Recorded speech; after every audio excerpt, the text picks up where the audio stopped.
అందరికీ నమస్కారం. శివసేన ఛానల్‌కి స్వాగతం. మొదటిసారిగా మన ఛానల్‌ని చూస్తున్నట్లయితే సబ్స్క్రైబ్ చేయటం, లైక్ చేయటం, షేర్ చేయటం మర్చిపోవద్దు. ఇంట్లో కూతుర్ని వదిలేసి అమెరికాలోని కొడుకు వద్దకు వెళ్ళారు ఆ తల్లిదండ్రులు. మనవడు పుట్టాడు అని తెలిసి అగ్రరాజ్యంలో అడుగుపెట్టారు. 3 నెలల తర్వాత సొంతూరికి వచ్చారు. ఇంటికి తాళం వేసి ఉండటం చూశారు. పక్కింటావిడ వచ్చి తాళంతో పాటు ఒక కవర్ కూడా ఇచ్చింది. ఆ కవర్లో కూతురు రాసిన ఒక ఉత్తరం ఉంది. ఆ లేఖను చదివిన ఆ తల్లిదండ్రుల పరిస్థితి ఏమిటి అనేది ఈ కథలో తెలుసుకుందాం. డోర్ బెల్ మోగింది. పాల ప్యాకెట్లు గుమ్మంలో పడేసిపోవచ్చుగా, మళ్ళీ బెల్ ఎందుకు కొట్టడం? ఎన్నిసార్లు చెప్పినా ఆ కుర్ర వెధవ వినడు. ఇంకా పూర్తిగా చీకట్లు పోనేలేదు. అప్పుడే మంచి నిద్ర పడుతుంది. అసలే చలికాలం. అందులోనూ దుప్పట్లు కప్పుకొని పడుకుంటే అస్సలు లేవాలి అని అనిపించదు. విసుక్కుంటా లేచి తలుపు తీసింది సావిత్రి. ఎదురుగా కనపడిన ముఖాన్ని చూసి బిత్తరపోతూ, నువ్వా? మీరా? ఏంటి ఇలా హఠాత్తుగా ఫోన్ అయినా చేయొచ్చు కదా? అల్లుణ్ణి చూసి నైటీని సర్దుకుంటూ చెప్పింది ఆమె. వచ్చినా కానీ ఇంకా ఇక్కడ ఎవ్వరూ మాకు హారతులు ఇచ్చి స్వాగతించరు కదా అని నాకు బాగా తెలుసు అని వ్యంగ్యంగా ఒక నవ్వు విసిరాడు అల్లుడు. గుమ్మంలో నుంచి తప్పుకొని రండి లోపలికి అని అంది సావిత్రి. షోల్డర్ బ్యాగ్తో లోపలికొచ్చి కూతురు గదివైపు వెళ్ళబోతూ ఉంటే, కాసేపు ఈ గదిలోకి వెళ్ళి పడుకోండి, ఇంకా పూర్తిగా తెల్లారలేదు కదా, అమ్మాయి నిద్రలో ఉంది, పిల్లవాడు నిద్ర లేచిపోతాడు అని అంటూ 3వ గదివైపు చూపించింది సావిత్రి. అవునులేండి, ఆవిడ గారికి ఇప్పుడప్పుడే తెల్లారదుగా అని అన్నాడు అల్లుడు. మళ్ళీ ఒక వ్యంగ్యపు నవ్వు నవ్వి లోపలికి వెళ్ళి తలుపేసుకున్నాడు. సావిత్రి తన గదిలోకి వెళ్ళి పక్క మీద వాలిందే కానీ ఇక నిద్రపడుతుందా? తెల్లవారితే ఎదుర్కోబోయే సంఘటనలు అటు అల్లుడు ఇటు కూతురు ఇద్దరికి ఇద్దరే, ఒకరి మాట ఒకరు వినరు. తనదే రైట్ అని అంటారు తప్ప ఎదుటి మనిషిని అర్థం చేసుకునే ప్రసక్తే లేదు. మధ్యలో తనకే చావొచ్చింది. ఆయన కల్పించుకోరు, పట్టించుకోవటం ఎప్పుడూ మానేశారు. ఏడాది కాలంగా చెప్పి చెప్పి నాకు ఇంకేమీ చెప్పొద్దు, వాళ్ళ ఏడుపు వాళ్ళని ఏడవని నా ప్రాణం విసిగిపోయింది, ఇది వెళ్ళదు, అతను వదలడు అని అంటూ ఏం చెప్పినా చెవులు మూసేసుకుంటాడు. తన భర్త ఏమిటి అప్పుడే లేచావు, పడుకో పడుకో, కళ్ళు విప్పి బద్ధకంగా అన్నాడు మూర్తి. ఏం పడుకుంటాను, అవతల అల్లుడు గారు వచ్చేశారు విరక్తిగా అంది సావిత్రి. ఏమిటి, వివేక్ వచ్చాడా? కప్పుకున్న దుప్పటిని తీసేసి లేచి కూర్చున్నాడు. వచ్చాడు, పేరులోనే తప్ప ఏ కోశానా ఇసిమంతైనా వివేకం లేదు. అవును, నీ కూతురికి కూడా పేరులో తప్ప సౌమ్యత లేనట్లుగానే అని ఆయన ఒక్కటే విసురులు. మీకు కూతురే, ఆ మాట మర్చిపోకండి. చురుగ్గా చూస్తూ పక్క మీద నుంచి లేచి బయటికి వెళ్ళిపోయింది సావిత్రి. తెల్లవారిన తర్వాత బ్రష్ చేసుకొని కాఫీ కోసం వంటింట్లోకి వచ్చిన సౌమ్యతో మీ ఆయన వచ్చాడు, కాఫీ కలుపుతూ లోగొంతుకుతో చెప్పింది సావిత్రి. సౌమ్య చటుక్కున తల్లి వంక చూసి అలా అనొద్దని ఎన్నిసార్లు చెప్పాలి నీకు, చిరాగ్గా అంది. సరే, వివేక్ వచ్చాడు అని సావిత్రి అంతకంటే కోపంగా అంది. నాకెందుకు చెప్పటం? కాఫీ మగ్గు పిల్లాడి ఫీడింగ్ బాటిల్ పట్టుకొని సౌమ్య గదిలోకి వెళ్ళిపోతూ ఉంటే, నీకు మొగుడు కాబట్టి చెప్పాను అని అంది వెనక నుంచి. మళ్ళీ వెనక్కి తిరిగి తల్లిని మింగేస్తున్నట్లుగా చూస్తూ, ఆ మాటే అనొద్దన్నానా అని అంటూ గదిలోకి వెళ్ళి దడాలున తలుపేసుకుంది సౌమ్య. గదిలో నుంచి బయటకొచ్చిన మూర్తిని చూసి ఆ కోపమంతా చేతిలో ఉన్న పట్కారు మీద చూపించి పొయ్యి గట్టు మీద గట్టిగా విసిరేసింది సావిత్రి. నిమ్మకు నీరెత్తినట్లుగా భార్యకేసి చూస్తూ, ఆ కాఫీ ఇలా ఇవ్వు అని అన్నాడు మూర్తి ప్రశాంతంగా. తలుపు తీసి గుమ్మంలో ఉన్న పేపర్ తీశాడు. హెడ్లైన్స్ చూస్తూ భార్య ఇచ్చిన కాఫీ గ్లాసు అందుకొని సోఫాలో కూర్చోబోతూ ఉంటే, హలో, గుడ్ మార్నింగ్ సార్ అని అంటూ వచ్చి పలకరించాడు వివేక్. ఓ, వెరీ గుడ్ మార్నింగ్, మీరు వచ్చారని సావిత్రి చెప్పింది. కూర్చోండి సావిత్రి, మరొక కాఫీ పట్రా మర్యాదగా అన్నాడు మూర్తి. కాఫీ తాగుతూ పేపర్ చూస్తూ ఏమిటి ఇలా వచ్చారు అని అడిగాడు. పెళ్ళాం బిడ్డలు ఎక్కడే ఉన్నప్పుడు మామగారి ఇంటికి రాక తప్పుతుందా అని అన్నాడు ఎత్తి పొడుపుగా. ఓ, రియల్లీ? మీరిద్దరూ ఇంకా భార్యాభర్తలేనా? అంతకంటే వ్యంగ్యంగా అన్నాడు మూర్తి. అనే నేను అనుకుంటున్నాను.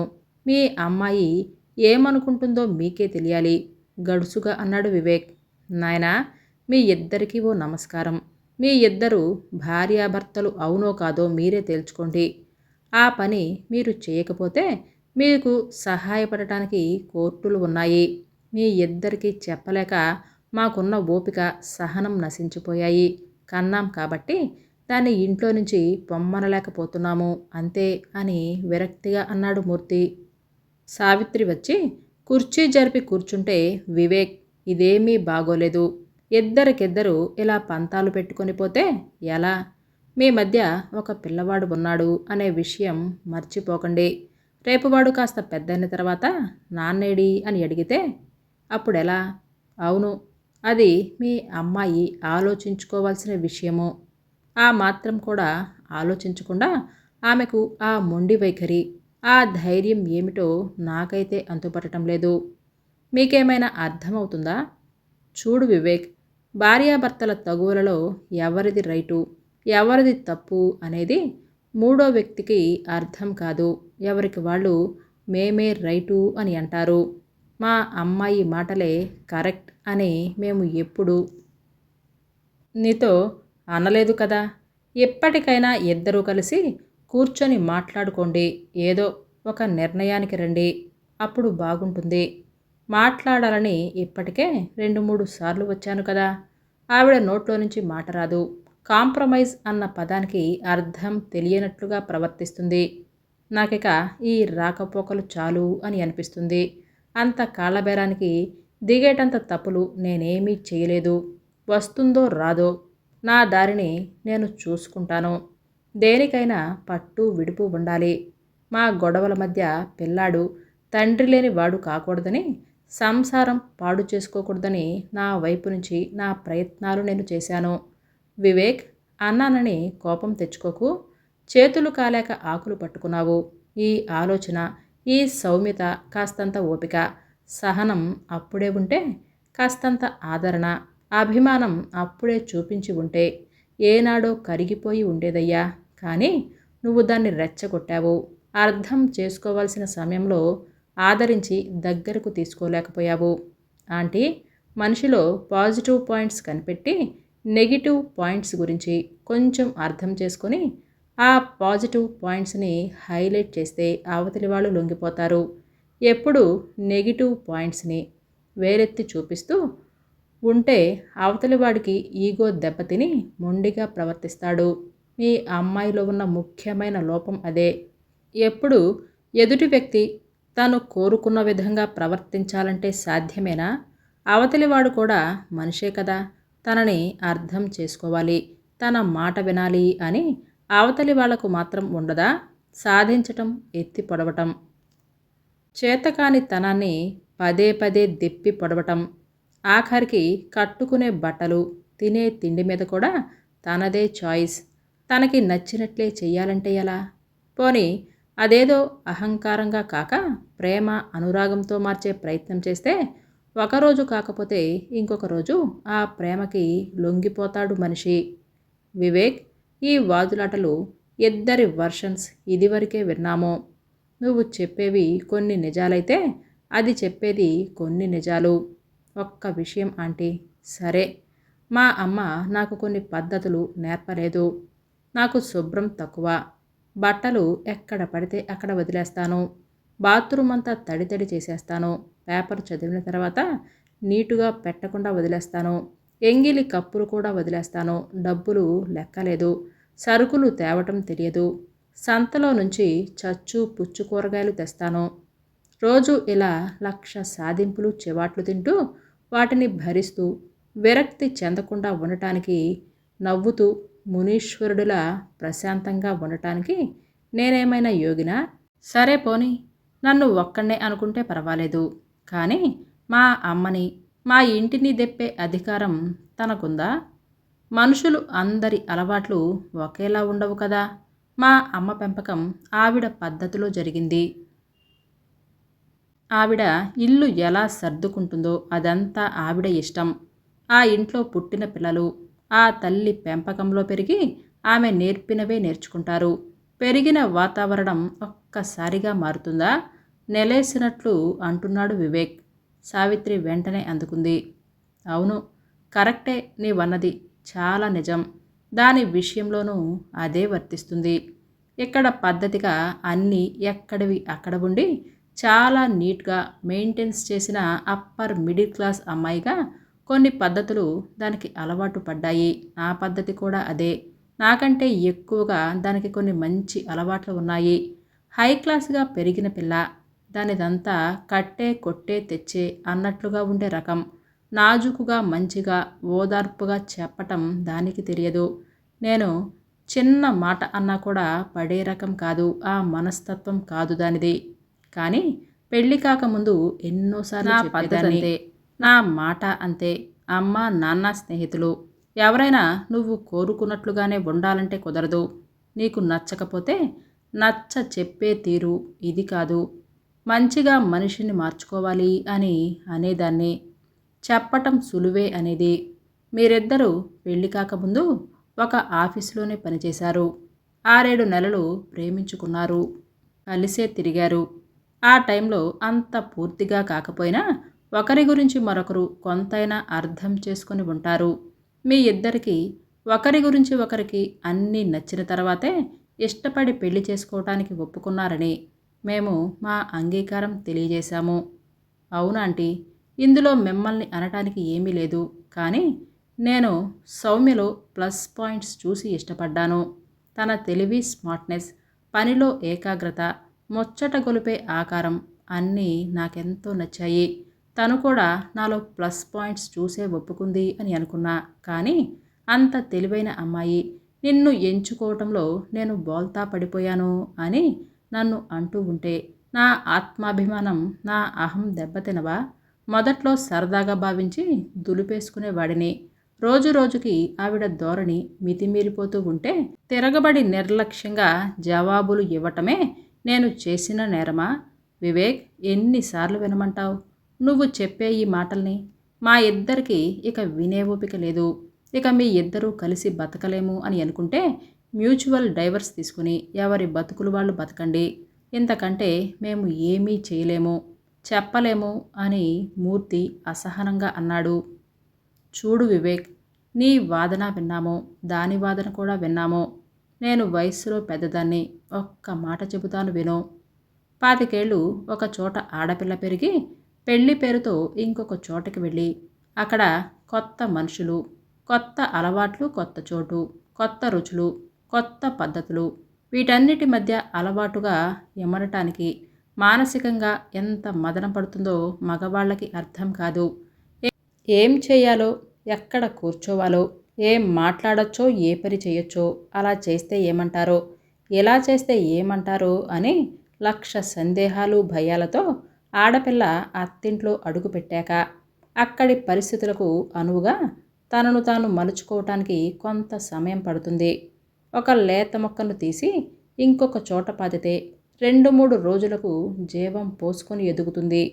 అదే పెరిగిన మొక్కను వేళ్లతో సహా పీకి ఇంకొక చోట పాతితే వేళ్ళు జీవం పోసుకొని బయటికి రావటానికి చాలా సమయమే పడుతుంది.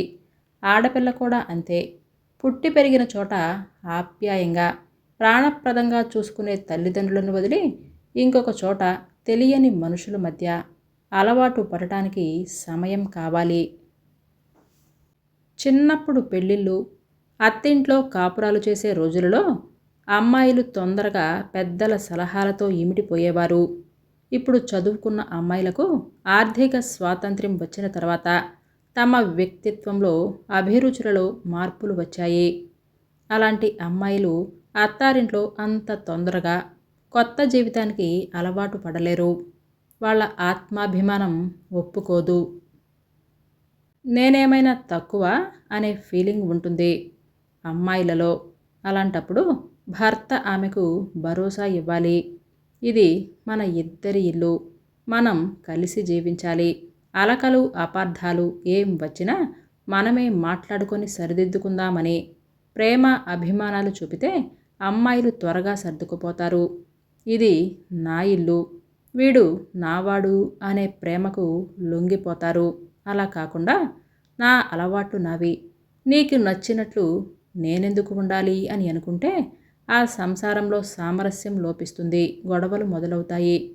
ఆడవాళ్ళు ఇటు ఇంటి పని, అటు బయట ఉద్యోగం రెండూ చెయ్యాలి అని ఆశించకూడదు. ఇద్దరూ సమానంగా పనులు పంచుకోవాలి. ఆమె కష్టాన్ని గుర్తించాలి. అలాంటి భర్తలను ఈనాటి ఆడపిల్లలు కోరుకుంటున్నారు. ఇంటి పనులు షేర్ చేసుకోలేని భర్తని ఎందుకు భరించాలి అని వాళ్ళు అనుకోవటంలో తప్పేంటి అని అడిగింది సావిత్రి. అది సరే ఆంటీ, నాకు పని చేయటం చేత కాదు. అలాంటప్పుడు నన్ను ప్రేమగా పిలిచి అడగాలి కదా. ఈ కూరలు తరుగు, బాబుకి ఫీడింగ్ బాటిల్స్ కడగని, ఎలా చెయ్యాలో 1కి 2 సార్లు చెప్పొచ్చు కదా. దానికి బదులు ఏమీ రాదని దెప్పి పడవటం, దులిపి పారేయటం కరెక్టే కరెక్టే అని అనుకుంటారు ఈ ఆడవాళ్ళు. మీ ఇద్దరి మధ్య సామరస్యత ఉన్నప్పుడు అవన్నీ సాధ్యమవుతాయి. ఈ విషయంలో మా అమ్మాయి తప్పు లేదు అని నేననను. సరే, ఇప్పుడు నన్నేం చేయమంటారు చెప్పండి. ఆఖరి ప్రయత్నంగా వచ్చాను. ఇప్పటికి 6 నెలలు అయింది తను ఇక్కడికి వచ్చేసి. ఇక ఎదురు చూసే ఓపిక నాకు లేదు అసహనంగా అన్నాడు వివేక్. తలుపు తీసుకొని బాబును ఎత్తుకొని గదిలో నుంచి వచ్చిన సౌమ్య వివేక్ని చూడనట్లుగానే వంటింట్లోకి వెళ్ళిపోయింది. వివేక్ చటుక్కున లేచి, హాయ్ చేతన్, ఎలారా అని ఆమె చేతిలో నుంచి బాబును తీసుకోబోయాడు. సౌమ్య కోపంగా చూసి బాబును గట్టిగా పట్టుకుంది. హాయ్ సౌమ్య, బాబును ఇటివ్వు, వాడిని చూడటానికే నేను ఇక్కడికి వచ్చాను తెలుసా, రా నాన్న అని మళ్ళీ చేతుల్లోకి తీసుకోబోయాడు. నీకు నాకు సరిపోదని నేను ఇంటికి వచ్చేసిన తర్వాత కూడా ఇంకా ఇలా రావటం ఏమిటి? ప్లీజ్ నన్ను అనవసరంగా డిస్టర్బ్ చేయకు అని అంది సౌమ్య తీవ్రంగా. వివేక్ ముఖం ఎర్రబడిపోయింది. అంతలోనే నిగ్రహించుకొని, మనకు జరిగింది బొమ్మల పెళ్ళి కాదు, శాస్త్రోక్తంగా జరిగిన పెళ్ళి, రిజిస్టర్ మ్యారేజ్ కూడా. ఇలా ఇంట్లో కూర్చొని నీకు నాకు చెల్లు అని అనుకునేంత అంత తేలికైన విషయం కాదు అని బలవంతంగా ఆమె చేతిలో నుంచి బాబును తీసుకున్నాడు. సౌమ్య తిరిగి బాబును లాక్కోబోయింది. అప్పుడు బాబును తీసుకోబోతుంటే మూర్తి గట్టిగా మందలిస్తూ, ఏమిటది? బాబుకి అతను తండ్రి అని మర్చిపోకు. నీకు ఎంత హక్కు ఉందో అతనికి కూడా అంతే హక్కు ఉంది.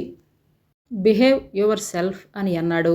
సౌమ్య తండ్రి వంక చురుగ్గా చూసి ఏదో అనబోయి తండ్రి ముఖంలో కోపాన్ని చూసి మౌనంగా తన గదిలోకి వెళ్ళిపోయింది. నీతో మాట్లాడేందుకే వివేక్ వచ్చాడు. ఇద్దరూ రూమ్లోకి వెళ్ళి మాట్లాడుకోండి, ఆర్డర్ వేసినట్లుగా అన్నాడు. మా మధ్య ఇక మాటలేమీ లేవు. మాట్లాడాల్సింది ఒక లాయర్తోనే. సౌమ్య, ఒకసారి ఎదుటివాళ్ళు చెప్పింది వినటం నేర్చుకో. వివేక్ ఏం చెబుతున్నాడో ఒక్కసారి విను, కూతుర్ని గట్టిగా హెచ్చరించింది. సరే, మేం మాట్లాడుకునే మాటలకు గదులు అవసరం లేదు, అందరి ఎదురుగానే మాట్లాడవచ్చు మొండిగా అంది. సరే అయితే అంకుల్, ఆంటీ మీరు ఎక్కడే ఉండండి అని అంటూ, సౌమ్య, నేను క్రితంసారి చెప్పాను, ఇప్పుడు కూడా చెబుతున్నాను, మనిద్దరం కలిసి కాపురం చేయాలి అని అనేదే నా కోరిక. మన మధ్య ఇప్పుడు బాబు కూడా ఉన్నాడు కాబట్టి వాడి కోసమైనా మనం కలిసి బతకాలని నేను కోరుతున్నాను. పిల్లవాడికి తల్లిదండ్రులు ఇద్దరూ ఉండాలి. వాళ్ళ సమక్షంలోనే వాడి పెంపకం జరగాలి అని నా ఉద్దేశం. తండ్రిగా నువ్వేం చేశావు? ఒక్క రోజైనా వాడి ఆలనా పాలనా చూసావా? రాత్రిపూట ఒక్కసారైనా వాడిని నిద్రపుచ్చావా? వాడికి పాలు పట్టావా? అన్నీ నేనే చూసుకున్నప్పుడు నేనే ఒంటరిగా బతుకుతూ వాడిని పెంచుకుంటా. అంత పసిపిల్లవాడికి నేనేం చేయగలను? నాకు ఆ పని అలవాటు లేదు కదా అని అన్నాడు. అందరికీ అన్ని అలవాట్లు ముందే వచ్చేవు, అవే వస్తాయి. నిజమే, నేను నేర్చుకోవాలి అని అనుకున్నప్పుడు ఏ పని సరిగ్గా చేయవు, నీకు చేత కాదు అని నా చేతిలో నుంచి బాబును లాగేసుకుంటే నేనెప్పుడు నేర్చుకోవాలి? రోజంతా నిన్ను కూర్చోబెట్టి నేర్పేటంత ఓపిక టైము నాకు లేదు. సరే, ఈ గోలంతా చాలాసార్లు అయింది కానీ ఇప్పుడు నాతో ఇంకేం మాట్లాడాలో చెప్పు. అంటే నా అవసరం లేదు అని నిర్ణయించుకొని నువ్వు ఒంటరిగా ఉండాలని నిర్ణయించుకున్నావా? ఈ విషయం కిందటిసారే చెప్పానుగా మొండిగా అంది సౌమ్య.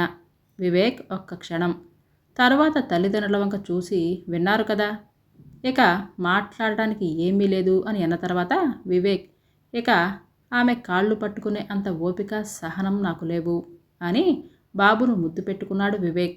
నా కొడుకు సంగతి ఏం చేయాలో లాయర్లతో మాట్లాడి చెబుతా అని పిల్లాడిని సావిత్రి చేతిలో పెట్టి గదిలోకి వెళ్ళి బట్టలు మార్చుకొని బ్యాగ్ పట్టుకొని విసవిస బయటకు వెళ్ళిపోయాడు. ఇంత అహంకారం పనికిరాదు, నువ్వు చేసిన పనికి విచారించే రోజొస్తుందని. తండ్రిని కాబట్టి శాపం పెట్టను కానీ ఆల్ ద బెస్ట్. ఇక నీ ఇష్టం. నీ విషయంలో మేము జోక్యం చేసుకోవాలి అని అనుకోవటం లేదు. తండ్రి పేపర్ ముఖానికి అడ్డు పెట్టుకొని అన్నాడు. సావిత్రి కూతురు వంక విముఖంగా చూసి వంటగదిలోకి వెళ్ళిపోయింది. మీ అమ్మ నేను 3 రోజుల్లో అమెరికా బయలుదేరి వెళుతున్నాము. నిన్ననే టికెట్లు కొన్నాను అని అన్నాడు కూతురుతో. సౌమ్య ఆశ్చర్యపోయింది. అదేంటి నాన్న, ఇంత హఠాత్తుగా ప్రయాణం అని కలవరపడుతూ అడిగింది సౌమ్య. మీ అన్నయ్యకి కొడుకు పుట్టిన తర్వాత ఇప్పటి వరకు మేము చూడనే లేదు. వాళ్ళ అత్తగారు పురిటికని వెళ్ళి 4 నెలలు అయిపోయింది. ఆవిడ ఇండియా తిరిగి వచ్చేస్తుందట. అందుకని మమ్మల్ని రమ్మన్నాడు. పిల్లల్ని ఒంటరిగా ఇంట్లో వదిలి ఉద్యోగాలకు వెళ్ళలేరు కదా. ఆయా దొరికింది కానీ ఇంట్లో మన అనే వాళ్ళు ఉండాలి కదా అని అన్నాడు. మరి ఎక్కడ ఎలా? బాబుని ఎలా మేనేజ్ చేయాలి? ఏదైనా క్రష్లో ఉంచు. మీ ఇద్దరూ కలిసి ఉన్నప్పుడు కూడా ఆఫీసులకు వెళ్ళినప్పుడైనా బాబుని క్రష్లో ఉంచక తప్పదు కదా నిర్లిప్తంగా అన్నాడు తండ్రి. చెప్పా పెట్టకుండా ఇంత హఠాత్తుగా మీరు అమెరికా ప్రయాణం పెట్టుకుంటే ఎలా? ముందే చెబితే ఏదో ఒక ఏర్పాటును చేసుకునేదాని కదా అని కోపంగా అంది. మాకు మాత్రం తెలుసా, వెళ్ళాలని అనుకున్నాము. కానీ అక్కడ వాడి మామగారి తండ్రి ముసలాయన ఐసీయూలో ఉంటే కోడలుగా వాడి అత్తగారు వెళ్ళవద్దా? అందుకే ఫోన్ చేశాడు. కిషోర్ టికెట్లు కూడా పంపించాడు. అవసరానికి నీలాగే వాడిని కూడా ఆదుకోవాలి కదా. కనీసం 6 నెలలు పడుతుంది మేము తిరిగి రావటానికి అని అన్నాడు తండ్రి. 6 నెలలు నేను బాబుతో ఒంటరిగా ఎలా ఉండాలి? కోపం, ఉక్రోషం, గాబరా, భయం కలగలిపిన బాధతో అడిగింది సౌమ్య. ఉండాలి మరి. పెళ్లి చేసి పురుడు పోయటం వరకే మా బాధ్యత. ఇంకా మేమే చెయ్యాలి అని అంటే ఎలా? మా పనులు మాకు కూడా ఉంటాయి. కూతుర్ని కానీ కొడుకును కానీ జీవితాంతం కనిపెట్టుకొని ఉండలేక వాళ్ళకి పెళ్ళిళ్ళు చేస్తారు తల్లిదండ్రులు. పెళ్ళైన తర్వాత భార్యాభర్తలు కలిసి వాళ్ళ సంసారం వాళ్లే చూసుకోవాలి. వాళ్ళ జీవిత సమస్యలను వాళ్లే ఎదుర్కోవాలి. మొగుడు అక్కరలేదని నువ్వు అనుకున్నప్పుడు ఒంటరిగానే నీ బాధ్యతలు మొయ్యాలి. అవసరానికి తల్లిదండ్రులు ఆదుకుంటారే కానీ ఆ జన్మాంతం నిన్ను నీ పిల్లల్ని కనిపెట్టుకొని ఉండే ఓపిక మాకు మాత్రం ఉంటుందా? పిల్లల బాధ్యతలు తీరిపోయి ఉద్యోగ విరమణ చేశాక కాస్త 4 చోట్లకు తిరిగి గుళ్ళు గోపురాలు చూద్దామని అని అనుకున్నప్పుడు ఈ కొత్త బాధ్యతలు మా నెత్తిన వేస్తే అవన్నీ మేము మొయ్యలేమో. మాకు కాస్తంత విశ్రాంతి తీరిక కావాలి కదా. సౌమ్య తల్లిదండ్రులకేసి చొరచొరా చూసింది. నేను వివేక్ దగ్గరికి వెళ్ళను అని అన్నాను కాబట్టి నాకు గుణపాఠం ఈ విధంగా నేర్పాలి అని అనుకుంటున్నారా? నాకు బుద్ధి చెప్పటానికే కదా అని అంది. Don't be silly. అన్నయ్యకు కొడుకు పుట్టిన దగ్గర నుంచి వియ్యపురాలు ఇండియా తిరిగి వచ్చిన తర్వాత మేము వెళదాం అని అనుకుని ముందుగానే అనుకున్నాం కదా. మొహం ఎర్రగా పెట్టుకొని విసురుగా పిల్లవాణ్ణి తీసుకొని లోపలికి వెళ్ళిపోయింది సౌమ్య. 2 రోజులు తల్లిదండ్రులతో మాట్లాడటమే మానేసింది. వాళ్ళు కూడా ఏమీ జరగనట్లుగానే ఉన్నారు. వాళ్ళ ప్రయాణ ఏర్పాట్లు వాళ్ళు చేసుకొని వాళ్ళు అమెరికాకు వెళ్ళిపోయారు. సరిగ్గా 1 రోజుల తర్వాత ఒక రోజు రాత్రి సౌమ్య ఫోన్ చేసింది ఏడుపు గొంతుతో. డాడీ, బాబు మెట్లు మీద నుంచి పడిపోయాడు. తలకి దెబ్బ తగిలి బాగా రక్తం వచ్చి తెలివి తప్పిపోయాడు. అయ్యయ్యో, మరి ఎలా? ముందు ఆసుపత్రికి తీసుకొని వెళ్ళు. ఫోన్లో గాబరాగా అరిచాడు మూర్తి. తీసుకొని వెళ్ళాను డాడీ. తెలివి వచ్చే వరకు ఏమీ చెప్పలేము అని అంటున్నారు. డాడీ, మమ్మీ, మీరు వెంటనే రండి. ఏడుస్తున్న కూతురు ఎటువంటి పరిస్థితుల్లో ఉందో వాళ్ళకి అర్థమైపోయింది. వస్తాం కానీ 2 రోజులైనా పడుతుంది. ముందు నువ్వు వివేక్కి ఫోన్ చెయ్యి. తండ్రికి వెంటనే చెప్పాలి కదా. మాట్లాడే అవకాశం ఇవ్వకుండా ఆర్డర్ వేసినట్లు కఠినంగా చెప్పి ఫోన్ పెట్టేసి తల పట్టుకొని కూర్చొని ఉన్నాడు మూర్తి. మీరు కూడా అతనికి ఫోన్ చేయండి అని సలహాలు ఇచ్చింది సావిత్రి. తెల్లవారిన తర్వాత వివేక్ నుంచి ఫోన్. బాబు కళ్ళు తెరిచాడని, నార్మల్గానే ఉన్నాడని, కొన్ని పరీక్షలు మెదడుకు చెయ్యాలన్నారని, బాబు కాస్త కోలుకున్న తర్వాత మిగతా పరీక్షలు చేస్తారు అని చెప్పాడు.